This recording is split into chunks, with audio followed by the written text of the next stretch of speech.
Good morning, students. How are you all? I hope you all are fine. Today we are going to learn a story. So the topic of our story is The Boy Who Cried Wolf. It's about a boy who cried wolf. So let's see what are we going to learn today from our story. Once upon a time, there was a shepherd boy who lived in a small village. So, he is a shepherd boy.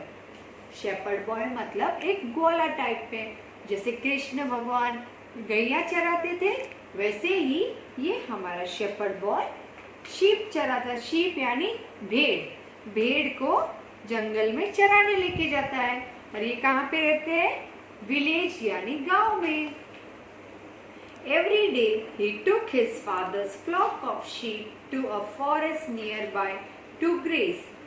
वो हमेशा अपने पापा की भेड़ यानी sheep को लेके जाता था जंगल के पास और चराता था उनको. The first few days the boy did this very happily. Starting के कुछ दिन उसने बहुत अच्छे से एंजॉय किया. But after a few weeks he got bored. He wanted to have some fun.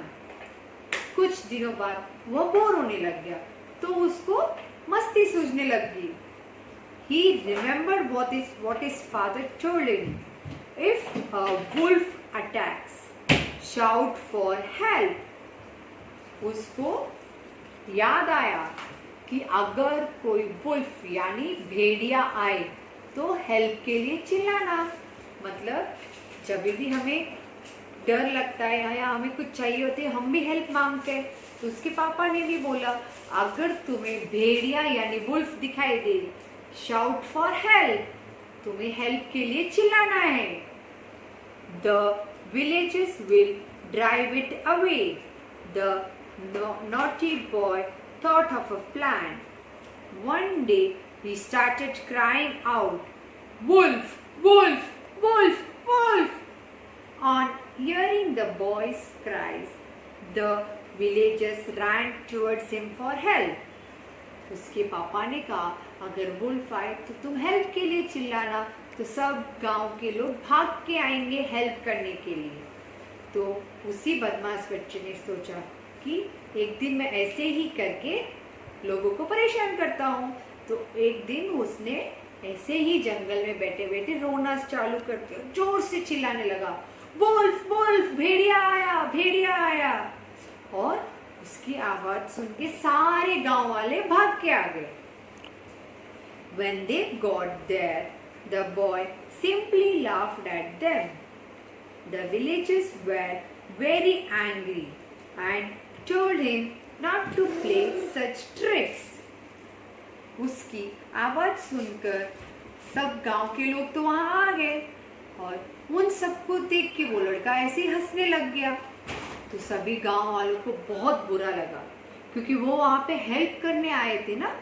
उन्हें लगा वो सच्ची में खतरे में है, बट वो तो मस्ती कर रहा था, मजाक कर रहा था, which was not right. इसलिए सबको बहुत बुरा लगा और गुस्सा आया. A few days later, the boy again shouted, "Wolf! Wolf! Wolf! Wolf!" As expected, the villagers ran to help him. The boy laughed at them again. The villagers were furious with the boy. कुछ दिनों बाद उस लड़के ने फिर से वही शरारत की और उसने फिर से चिल्लाया, भेड़िया आया, वुल्फ वुल्फ. और सारे गांव वाले जो हेल्प करते थे वापस भाग के आए ताकि उसकी हेल्प कर सके. और फिर से ये देखा कि वो सच्ची में मजाक कर रहा है अगेन. तो उनको बहुत बुरा लगा और वो उस लड़के से बहुत गुस्से में थे. वाकई में सब बहुत गुस्से में थे because he was laughing and he was telling a lie. Later, one day, a wolf quietly walked towards the flock.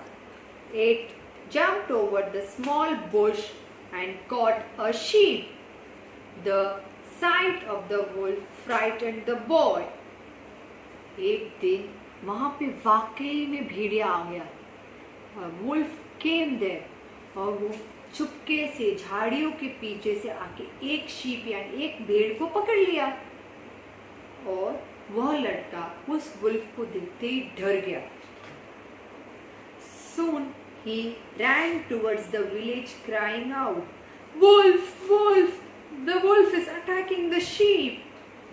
और जल्दी से वो डर के कारण गांव की तरफ भागा और बोलने लगा, चिल्लाने लगा, रोने लगा, भेड़िया आया, वो मेरी भेड़ों को लेके चला जाएगा, मेरी शीप को लेके चला जाएगा। But this time the villagers did not pay any attention to his cries. But इस बार किसी भी गांव वाले ने उस पर बिल्कुल ध्यान नहीं दिया। They said, "You cannot fool us this time." इस बार तुम हमें उल्लू नहीं बना सकते। No one believed the boy. Meanwhile, the wolf enjoyed his feast and returned to the forest. किसी ने भी उस लड़के पे विश्वास नहीं किया और वहीं दूसरी तरफ वहाँ भेड़िया उसकी भेड़ खा के चला गया, उसकी शीप खा के चला गया। It was so sad, but the boy had to face this situation all because of his mischievousness. If you say a lie and again, if you repeat the same mistakes, people are not going to believe you. अगर हम झूठ बोलेंगे और बार बार बोलते रहेंगे तो कोई भी हमारा विश्वास नहीं करेगा। So it's better to tell the truth and be on the safe side. Now let's see what are our exercises related to this chapter. Count the pictures and match them to the correct number by drawing lines. So we need to count our pictures and match them to the numbers. How many boys are there? 1. So where is number 1? It's over here. So we are going to match it by drawing a line from the boy to the number. Now, how many people are there in this box? 1, 2, 3. So let's match to the number 3. Yes, here's our number 3.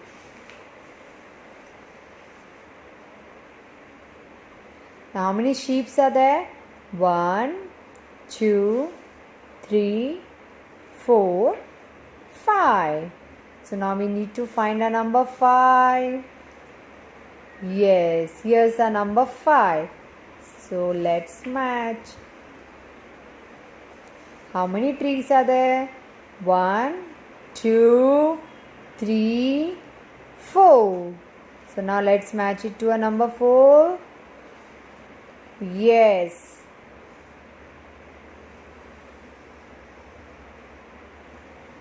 How many huts are there? 1, 2. So here's our number 2. Children, complete your exercises and don't forget to send me the photos.